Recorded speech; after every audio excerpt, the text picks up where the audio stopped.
Hello and welcome to the Maid Marian Festival stream. I'm Becky, lead developer and writer and coder here at Velvet Cupcake Games.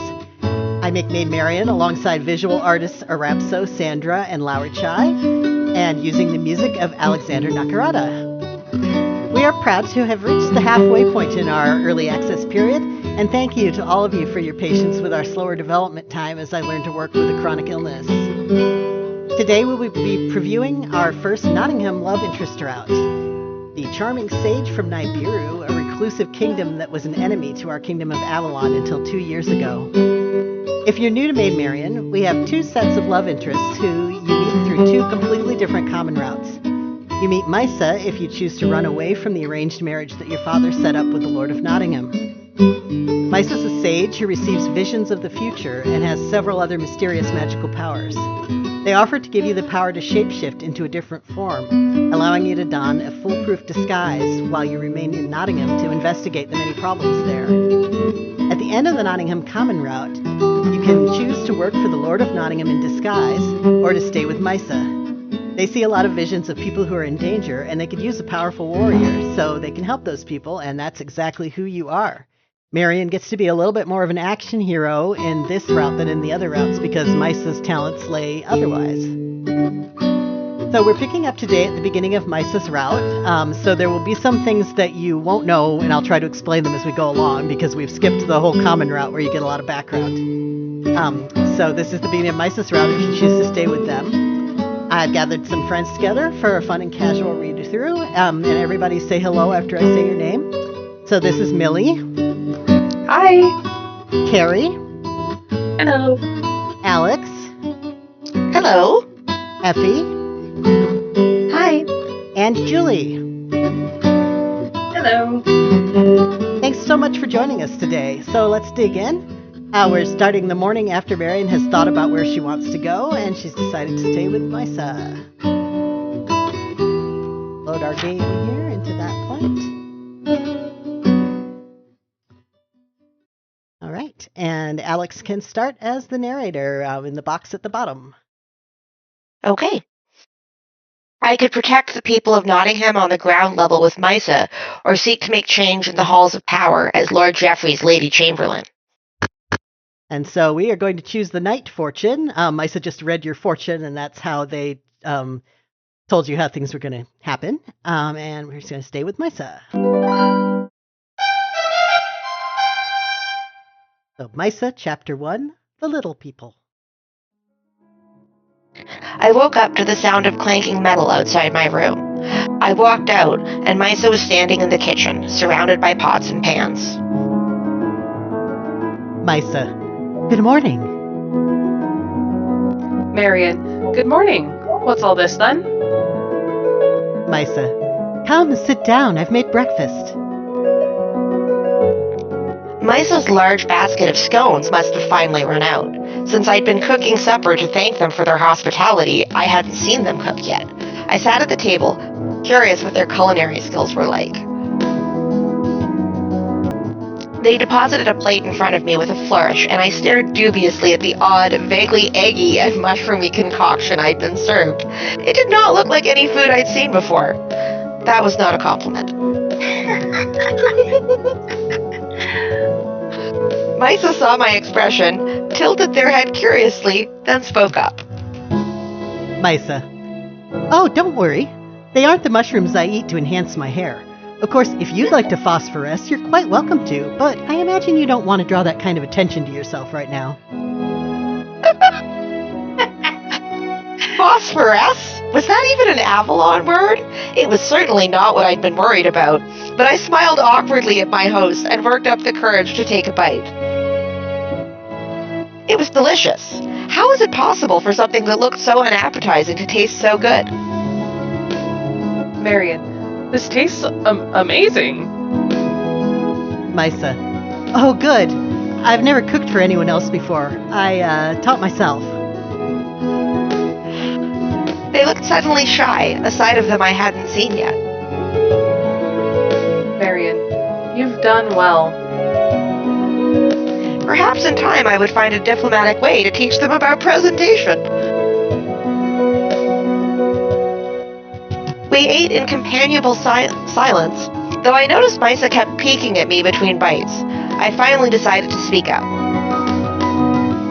Marion, is there something on my face? Meissa. Oh no, I'm sorry. I wondered. Did you decide what you want to do? Marion, I did. I'd like to stay with you, Meissa, if you're certain you'd like my help. They looked surprised for a moment, then positively beamed at me. Oh yes, very much so. I would be delighted for you to be my dashing knight. I couldn't help but smile back. I had a feeling this would be an excellent partnership. Marion, well then, if I'm going to be a knight, there's just one thing I'm lacking. Shall we go out and acquire a sword for me? So you'll see here, Marion looks a little different. This is her disguise, and she goes by Lady Anne in her disguise. It's actually patterned after her best friend growing up. Doesn't look exactly like her, but looks like she could be a relative. So she's pretending she is Lady Anne of Tewkesbury as opposed to Lady Marion of Glastonbury. She's cute now. She was cute before, but she's adorable cute. Okay. We stepped out into a beautiful summer morning, the sunlight filtering through the trees and warming my skin. Meissa's little woodland cabin was truly picturesque. Marion, how did you end up living here? It's such an unusual place. Meissa, when I first came to Nottingham, no knight would rent to me. I was living in an inn and barely able to pay for it. One of my clients was an elderly woods watcher and was having trouble keeping up her dwelling. I'm going to take a second to show off our in-game glossary. You can click on any words that are red, and you can see that a woods watcher is a person who assists the druids and fae in keeping watch over wild places. Turn there. Marion. So she invited you to stay with her? Meissa. She did. I did the housework in exchange for lodging, and we became close friends as well. She had no family, and to my surprise, she bequeathed the cabin to me when she died. Marion, I'm sorry you lost your friend. Meissa, thank you. That's all right. She had a long life, and she told me she would be returning to your great cycle. I nodded at their accurate description of our Avalon afterlife beliefs, then decided to change to a lighter tone. Marion, so you're a woods watcher as well as a fortune teller? You're very busy, Meissa. They favored me with their light, musical laughter. Meissa, it's hardly a burden keeping an eye out for anything untoward. This isn't Sherwood Forest proper, so it's rather uneventful. We began to stroll away from the cabin, talking as we walked. Marion, I dare say you're the only Niberian charged with helping to enforce the pact? The pact is the agreement between the Fae, who live in sort of an alternate universe that's connected to Avalon, and the people of Avalon, and it gives the Fae quite a bit of power. And the Avalons have to ask permission to harvest anything from natural spaces, and they have their own sort of designated areas, but most of the wild spaces are under the control of the Fae. Meissa, I rather like how Avalons relate to their wild spaces, living in harmony and being careful with resources. In Nibiru, we're in an endless war with nature. Marion, I've read that the creatures in Nibiru are most frightful. Meissa, they're far larger than anything I've heard of in Avalon, yes. That's why we Niberians live our lives from dusk to dawn. The most dangerous creatures are awake during the day. Marion. Oh, of course. That makes sense. Meissa. Yes, it's been an adjustment living here in Avalon. I created these glasses because I don't see well in bright sunlight. Glasses were fairly new to Avalon, but I knew they'd been in use in Sanjata for a long time. I looked at Meissa's clear lenses. Sanjata is the third country in our world. It's based loosely on medieval North and Central Africa, and it's the most technologically advanced society. Marion, you know, if it's the light that's the problem, I've read that you can make dark lenses from onyx. Meissa. Oh, I know. But I would hate for all the colors of the world to be muted like that, so I corrected my vision instead. I found their reasoning rather charming. Based on their dress and decor, Meissa was certainly a fan of vivid colors. We continued chatting as we walked through the wooded path into Nottingham. Meissa was excellent company indeed.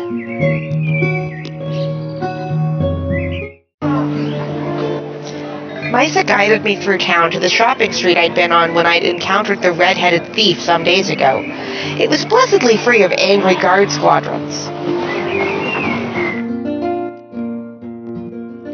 We entered a spacious emporium that was shared between a blacksmith and armorer, where the proprietor greeted Meissa warmly. Now you can see our background artist Sandra is still busy creating this shop, so thank you to the nice gentleman on Pixabay who had this picture. And I would like to note to larger video game companies that it's really, really easy to have placeholder graphics without using generative AI. Yeah. Shopkeep. Master Meissa, welcome. Have you decided to acquire some martial skills at long last? Meissa. No, Master Lindale. I'm here on behalf of my new guard, Lady Anne. She's a warrior of some skill and is in need of outfitting. The shopkeep's eyes widened and he looked me over with a critical eye. Lindale, a lady warrior. Well now, that's new development. Goodness, if the trend spreads, I could double my income. I smiled to see that the shopkeep's desire for profit overcame any prejudices he might have held.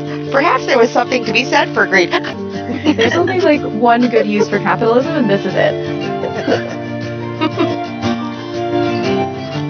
Marion, I will try to be as inspiring as possible to my fellow ladies then.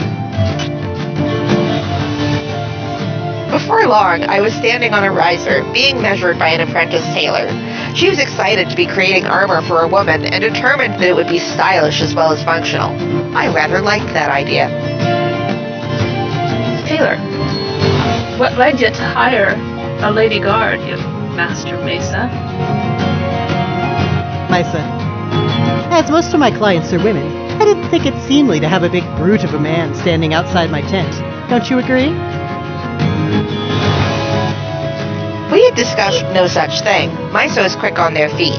They winked at me when the tailor turned her back to them. Tailor, I do. I heard that what you did for Master Lindell. Do you think you could read my fortune someday? Meissa. I would be happy to. Perhaps you can find your way to being assigned to deliver the armor when it's done. We could probably slip in a reading then. Tailor, that's awful kind of ya. I'm working when you have your tent up in the market. Meissa. It's true. I've been thinking of better ways to connect with the working people of Nottingham. I hadn't thought of that myself. It was true. Most folks who were free to do something as frivolous as visiting a fortune teller would be either wealthy commoners or nobility. I'd liked them from the start, but Meissa was continuing to rise in my esteem. The blacksmith came out to personally fit me for a sword. He crossed his arms, looking me over, a stern expression on his face. Smith, you'll need to show me your papers. Only nobility are allowed to carry swords by order of his lordship. Marion, is that so? Meissa. For public order, or so the herald said. Public order was obviously a euphemism for attempting to stave off an armed peasant revolt, I thought. Oh no! Yeah, things are a little nasty in Nottingham right now. I handed over my forged paper, and the blacksmith nodded and marked me down in his book. Smith, now you'll be wanting a lady's sword, I wager. Foil or rapier? What is a lady's sword? A foil or a rapier? These are considered. Apparently. I don't approve of the Smith as much as I approve of the shopkeep and his, capitalistic, gender equality ways. I'm sure a longsword would cost more. Maybe I could ask him for that. Marion, a short sword, please. That's what I'm trained in. Smith, is that so? He lifted a display sword from its rack and handed it to me. I knew what he was doing. He expected me to fumble it due to its unexpected weight. I'm just showing this off for a second. We have our lovely combat sprites, so this is one of them. I gave him a pleasant smile and took it from him. I was prepared for it to be heavier than ideal for my size, and it was. I still brandished it with relative ease, shifting into my first form. Smith, well now, seems you're not all talk. Good, then. Marion, I will need a lighter blade, of course. I presume that's not difficult for a man of your obvious skill? The Smith laughed. I noticed Meissa looked amused as well. Smith, she has papers of a lady and the attitude of a saucy bar wench, I see. I'll see you outfitted correctly, never fear. When we went back to the counter to pay for our services, the shopkeep shook their head at Meissa. Lindale, I wouldn't dream of charging you for a few trifles such as this. I almost gasped in shock. These weren't mere trifles. Swords in particular were expensive, given Avalon's need to import most metals from Sanjata. Okay, this guy is really bad at capitalism. So, due to the land use agreements in the Pact, there are very few mines in Avalon. The nation imports much of its metal from Sinjata. This is why only the very wealthiest Avalons have metal armor. The real reason only the very wealthiest Avalons have metal armor is that I didn't want everybody to be wearing plate mail all the time because the sprites are just not all that sexy that way. But world building in the service of art. Most Lovely. Very Most valid. folk, even the nobility, wear leather armor with tunics, circlets, or gambesons.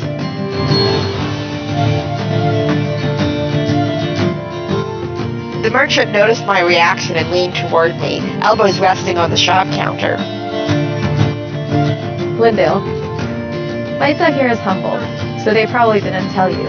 When I first came to Nottingham 3 years ago, a shop like this was a mere dream for me. My wife convinced me to consult with the fortune teller in the market. Thanks to their predictions, I flourished, and I was able to purchase this shop. Their advice was worth far more than we paid for it, and they have never asked me for a single favor. I am delighted to be able to repay them. Marion, that's lovely to hear.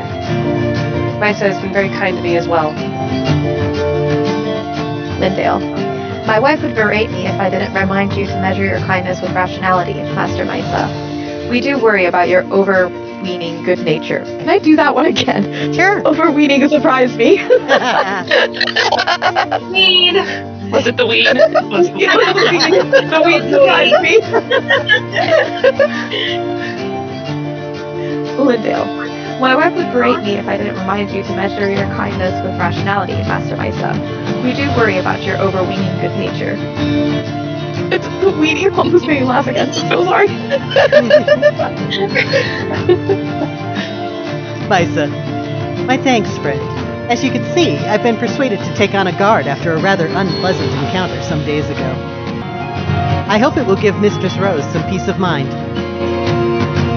Marion, I'll be sure to take good care of Meissa. I've already benefited from their good nature, and I don't want to take advantage.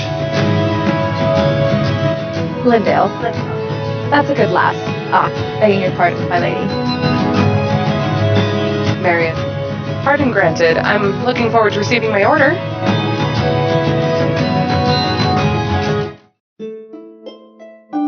Two days later, the tailor's apprentice knocked on Meissa's door with our delivery. I donned the armored jacket and tested the weight of my new sword and shield. That is a hot outfit, I'm just saying. It's hot. She looks phenomenal. Enjoying the The weather. color is like perfect with that disguise hair too. Yeah, this is my favorite outfit in the game. Raph so really outdid herself with this one. Marion, Oh, these are most excellent. Send my compliments to the craftspeople. Taylor, I will. Thank you, my lady. Meissa, you look quite dashing, my dear. I feel safer already. I gave Meissa a look, used to being treated with scorn and sarcasm, but their praise appeared to be entirely genuine. I went outside while Meissa did the promised reading for the young apprentice. It felt good to stretch my limbs and practice my swords work once more. After some time, the door opened and the apprentice took off down the path, waving farewell to me. Meissa stood in the doorway of the cottage, arms folded loosely, watching me practice. I completed the routine I'd set for myself and walked towards Meissa, wiping the sweat from my brow. Meissa, it's beautiful, your sword work. Uh-huh. That's totally it. Yeah, That's all that's needed. Yeah. Marion, thank you. It's less beautiful in an actual battle. I learned that for the first time I had to chase bandits off our lands. Marion, they don't care about the perfection of your form. They're just trying to stick a knife between your ribs, and you'd best be ready to do whatever you must to keep that from happening. Meissa nodded, a tiny smile upon their lips. Meissa, I see I have much to learn. I look forward to... Their attention was yanked to the pond in front of their house, their violet eyes widening. Meissa, pardon me. Meissa mumbled at me, moving to the water's edge and stared at the pond's still surface as though enraptured. I stood behind them, barely daring to breathe. What were they seeing in there? It might be a little bit subtle to see, but you can see there's some little twinkle stars around Meissa while the magic is happening. Oh, I see them now. They're easier to see at night. In the silence, I became aware of the breeze through the trees, the sound of birdsong, the water splashing through the small mill at the side of the cottage, Meissa's steady breathing. Finally, they lifted their head, turning to me, their eyes seeking mine. Meissa, it seems we have our first victim to rescue, my dear. I saw a young man imprisoned, and if we don't rescue him soon, he will be beaten badly by his captors. Are you ready? It was all so sudden, and there was so much I still don't know about Meissa's visions. All right, so we have a choice here. We can either ask how likely it is that the event that Meissa saw will come to pass, or we can ask how the water shows them their visions. What do you guys think? I say how likely. Yeah, the practical approach. How likely? Yes, How likely? practical. This set of choices is actually, and it'll be more obvious with later choices in this, it's actually whether Marion prefers a more scientific approach to things or a more spiritual approach to things. So this is the scientific choice. But yeah, most players are probably going to pick this one, and the choice will be a little more obvious later.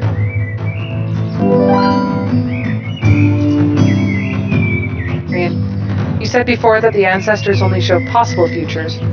How are you so sure he'll be beaten? Meissa, seeing something so vividly this far in advance means it's very likely. They probably beat their prisoners regularly. They must have seen the question in my eyes because they held up a finger, forestalling me, and answered it before I could interrupt. Meissa, why did the ancestors show me this one in particular? It simply means that we have the power to help him. Marion, I see. I'll have to wonder how they choose who they'll help and who they won't. Meissa, we don't see it that way in Niberian philosophy. The future is a tricky thing. Some disasters can be foreseen and some cannot. We never blame the ancestors for our misfortune. Or at least, I'd like to think we don't, but we're only human. Still, it's an extremely risky thing to do, cursing one's blessed ancestors. I certainly wouldn't. So to just extra explain here, the Niberians believe that their ancestors live in the stars, and they send certain Niberians, sages and fortune tellers, visions of the future or the possible future. And I have more question. Yes? What about what are their after? Do you have you fleshed out their afterlife beliefs? I was just curious from earlier, when they were kind of telling Marion how they understood Marion's afterlife beliefs. I was just curious what theirs were. Yep. So Niberians basically believe that when you die, your spirit goes and you live in the stars. So you become one of the blessed ancestors.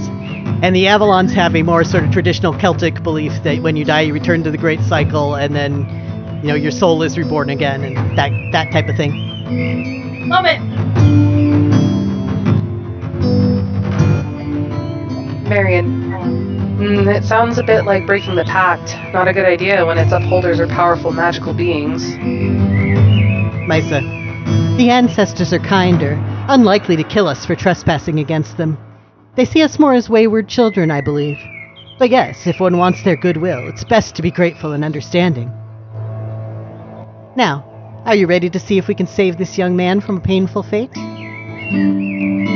Marion, I certainly am. Where are we going?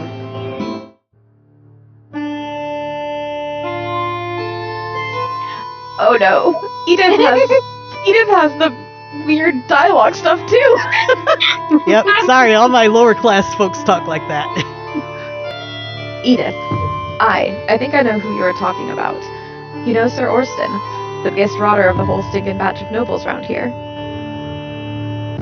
We met up with a contact of Meissa's who belonged to the Magpies Gang, a group of local thieves and spies who worked on behalf of Nottingham's common folk. Meissa, I've heard the name, yes, although I've never had the displeasure of meeting him.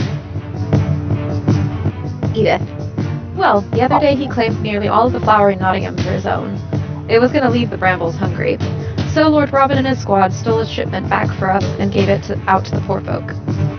So if you play Robin Hood's route, you actually get to do that scene where you waylay the flour shipment that's going to make a giant cake for this knight's party, and steal it away and distribute it in the Brambles, which is the poorest district in Nottingham. Marion, is this Robin of Locksley the Rebel? Edith. I work with his cousin Will. They're a good lot, but sometimes when they do the right thing, innocent people suffer anyhow. Not their fault, but... So this is kind of the theme of Meissa's route. We get to see stories of some of the lesser characters in the other routes and see what happens to them after they've interacted either with Robin Hood's gang or with the Sheriff of Nottingham. So you're kind of a neutral party here, sort of helping people that got hurt in the struggle between the two power factions. I heard it was Much, the miller's son, who was in charge of the shipment Robin waylaid. So Sir Orston's men took him in, and nobody's seen him since. They probably think he's in league with the rebellion, the numpties. Save me. Imagine getting arrested for being robbed. It's not right, that. Meissa. Well then, seems we're dealing with Nottingham's least favorite knight. Are you ready to break into a dungeon, my dear? Marion, let's do it.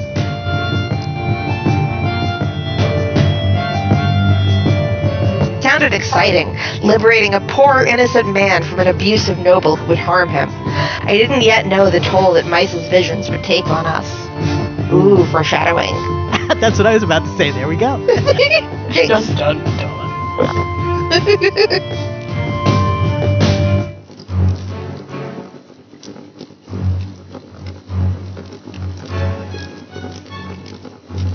Oh, sorry. Just like, oh, that's a pretty background. And I just totally clicked Oh, that's a real background, too. That's not a placeholder. No, they're all, except for the one that says placeholders, they're all the official backgrounds. That night, we crept into Lord Orston's manor through the kitchens. The servant who was meant to be tending the fire was asleep, as Meissa's visions had predicted. I felt like a lute string pulled too tight, every nerve on edge. Our plan had left me more anxious than I'd been before. Magic Pasto Vision. Meissa, I was able to seek some information about the night ahead. The servant in the kitchen will probably be asleep, so that's our best entry. Marion. Probably? Meissa, as I told you, the future's a tricky thing. The ancestors show me the most likely possibilities, but nothing's ever set in stone. Marion. So, what do we do if the servant isn't asleep? Meissa, try to bribe them? Silence them? I don't want to hurt them. Marion. Me either. I suppose I'll do my best. Meissa, I'm glad we're in accord. Don't worry, things will probably go to plan. Probably. He's so comforting. They're so comforting. She's like, oh yeah, probably.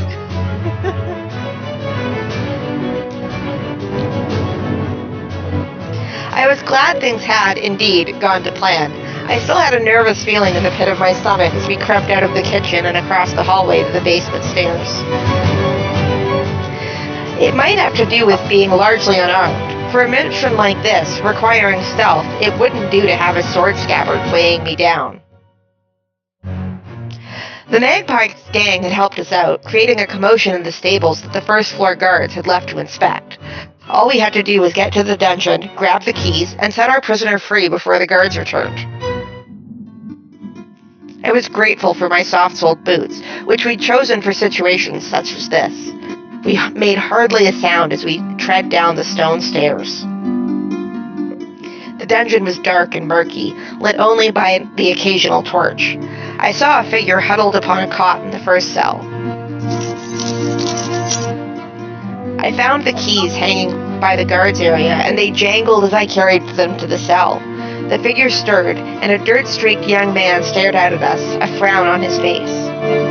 Much will actually have a sprite eventually, or Apso's working on it. He was a big enough character at this point, he's in like 3 or 4 routes. It was like, okay, he gets a sprite. Marion. Much. I love Meissa's hood. He's just like, I'm incognito now. Or, sorry, they're just like, I'm incognito now. Marion looks so good. I love the hair. I love her action hair. That's amazing. His scowl deepened. Much. Who are you? And how do you know my name? Marion. I'm Anne. We're friends with the Magpie's gang and we're here to help you escape. Much. No thank you. I don't want to get in any more trouble. Meissa and I looked at each other. We had not expected the recipient of our large ask to be reluctant. Fair. Marion. Ungrateful swine. Well, listen, what's scary here? Marion. Please, Master Much. If you stay here, they will beat you badly. Much. How do you know that? My father's the miller. We're important, not some nameless peasants. Oh, the miller. Oh. Oh, peasants don't have names, Do apparently. you even know Today I a learned. miller? Oh, Meissa's incognito mode is over. Okay. Meissa sighed and removed their cloak, revealing their glowing hair. Much's eyes grew wide and he staggered backward, away from the bars. Can I just say that they also look really, really good? They look amazing. Yeah, I love the glowy hair. They're so purple. I'll eat the mushrooms. Yep. Yeah. Phosphorescing hair. Well, you know, it's useful. If the mushrooms give you hair like that, Yeah, it's useful in Nibiru because they're largely nocturnal, so that helps them see each other. Meissa. I'm Meissa, the fortune teller from the market square. Have you perhaps heard of me? Much squinted out at us from deeper in the gloomy cell. Much. Mayhap. Blasted Moggy. So I had to come up with some sort of slur for Niberians, but I didn't want to use a real slur. So Moggy is actually a word for like a stray dog or cat in the UK, and it's very affectionate. It's not nasty at all, but in this world, it's not a nice way to talk about Niberians, because if you look at them close up in bright light, their eyes actually work sort of like a cat's. Okay, hold on, let me redo that one because I wasn't understanding that word. Sure, no problem. Much. Mayhap. Blasted Moggy. Meissa. Yes, I'm a blasted Moggy. but one who carries much goodwill towards this town.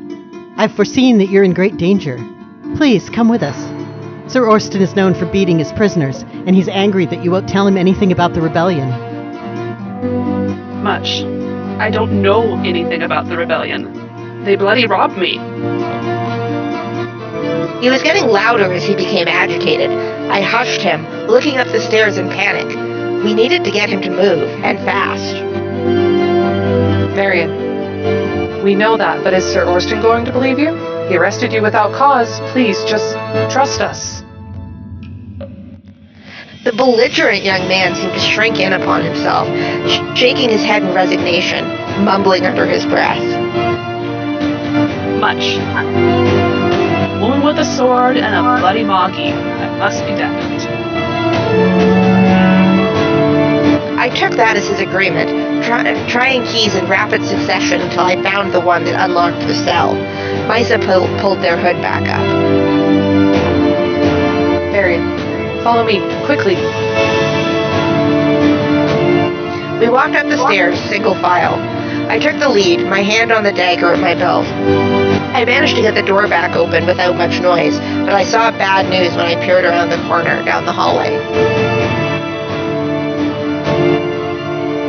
See, I knew the guards were going to turn up because otherwise, why would we have somebody who had to voice guards? Spoilers. Yes. The guards had just returned and were chatting near the front door. Moonlight shone through the back window. We would be seen if we tried to creep over to the kitchen. I love that moonlight shone. Thank you, Canadian. I realized that we had a discussion just the other day about how to pronounce that word, and I didn't know how I pronounce it, and apparently that is how, if I'm not thinking about it, I pronounce it. Good to know. No matter what I did, I'd be taking a risk. It was what I'd agreed to do when I joined Meissa. All right, and this is one of the main path choices, and I'll have you guys pick which one you prefer. So Marion can either act as a decoy, allowing Meissa and Much to escape, or she can try to find another way out. Now, Boy. Sorry? I was going to say, act as decoy, because I'm kind of like, that will eventually lead to the sheriff, and I'm looking to see the sheriff. I know you probably don't have him yet, but... Any other votes? I think being a decoy sounds fun. I mean, we're a warrior. We should be valiant or something. We can take I like the inherent valor. I like the inherent valor of acting as a decoy. All right. If this choice would let you see a little tiny taste of the combat animations, this one has a little bit more. It's a little bit more humorous. So we will do this one because folks wanted it. I turned to Meissa. I pointed to myself, then made a jogging motion. Very, very good, Marion. Very useful. Then I pointed to them and to the kitchen. That's some great sign language there. She's new with this. She's doing her best. Meissa shook their head, a look of panic crossing their face. I didn't let them try to stop me. I hiked up my skirts, pulled my dagger from my boot, and simply took off running down the hall. Guard. Hoi, who's there? One of the guards yelled as I approached. The two men stood side by side, drawing their blades, blocking my way out. I raised my right arm in the air, brandishing my dagger like a madwoman. The men went into defensive positions. Good. I'm just gonna confuse them by attacking them straight on. Ooh, serious face. Oh yeah. I ran towards the one on my right, acting as though I were about to attack. I feinted at the last second and slid under his sword, getting around him. I yanked the front door open and stumbled out into the night, the men shouting behind me. They followed me, hot on my heels, but I had an advantage, being without cumbersome armor or a weapon. Oh, I love the running. That's great. Star Wars! I pumped my legs as fast as I could. I heard a tearing sound. One of my pursuers must have thrust out his sword and caught it on my coat. My new coat, rot it all. At least it wasn't my skin. Yeah, that's a good thing. But soon I had well outpaced them. I made straight for the woods that bordered Sir Orsten's land. As soon as I cleared the first trees, I heard one of the guards yell to the other. Guard, stop. Let's rally the lads, get a real chase going. That meant dogs and horses, most like. Curse it all. Why couldn't the ancestors have foreseen Much's reluctance to come with us? I'd have liked a warning about all of this. Sorry. All your fault, clearly. That's on us. We didn't realize he was the miller's son. He would. My bad. And more important than those nameless anyway. I reached into my pouch and pulled out my great stag whistle. I hadn't summoned Kroga since I'd arrived in Nottingham, but I knew she'd be in the woods somewhere nearby. Oh, pretty. Moments later, she bounded into the clearing where I stood. She was carrying her saddle in her mouth and dropped it at my feet. Bless her, she must have stashed it somewhere between. I saddled her, my hands shaking, and mounted, conveying to her that I was looking for my friends in these woods. We took off through the trees.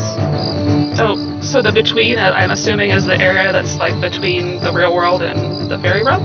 Yep, I skipped the definition this time because it's actually defined like in another line or two. Oh, okay.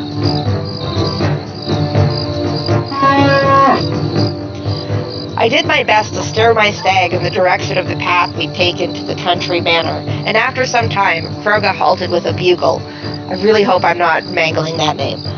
No, as far as I know, that's approximately how you say it. It's an old Celtic name. Great. And let me tell you how background here is difficult gorgeous as it well. is to find elk sounds. This is actually modified moose sounds that I ended up doing for the great stags.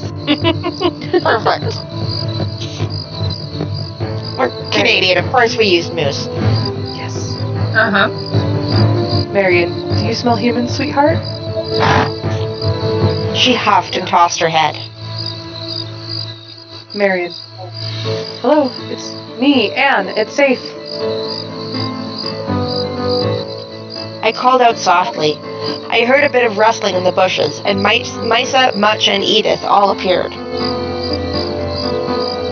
Edith, saw these two running for dear life toward the woods. Didn't see you, so we figured something went awry. We let out the dogs and horses. That should slow them down. I dismounted Kroga. Meissa was looking at her in awe. Marion.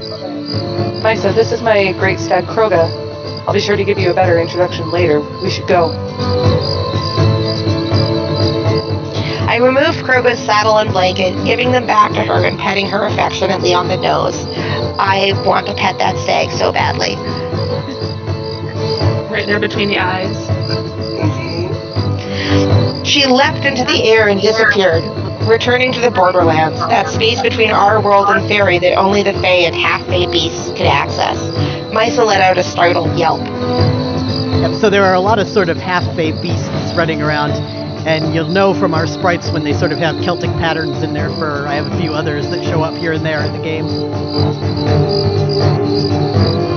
Meissa, did your stag just... Marion, I'll explain later. Let's go.